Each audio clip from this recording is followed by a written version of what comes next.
I am the Tofu Golem. Please enjoy the video. You start by duplicating the background so you can always revert. Press Ctrl or CMD+J. Next, make sure the document is RGB and 8-bit because some adjustments behave differently in other modes. Once done, open the Layers and Properties panels. These let you apply non-destructive edits. You'll work above the duplicate layer, so keep the original untouched. Make sure to name the duplicate if you want clarity, and proceed to the Adjustment step to control brightness precisely. Add a brightness/contrast or exposure adjustment layer from the Layers menu so your edits stay editable.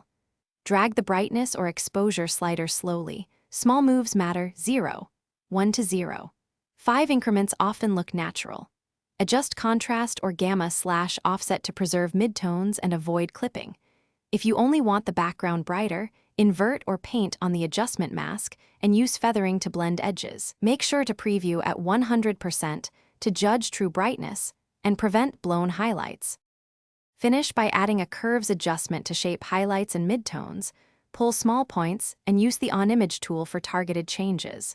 Reduce the adjustment layer opacity if the effect looks too strong, and use blend modes like screen or multiply sparingly to change tonal response.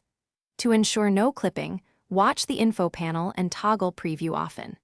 If you see blown highlights or banding, back off the exposure, rework the mask, or apply a subtle Gaussian blur to the mask to smooth transitions. Thanks for watching. Consider subscribing if we helped you today.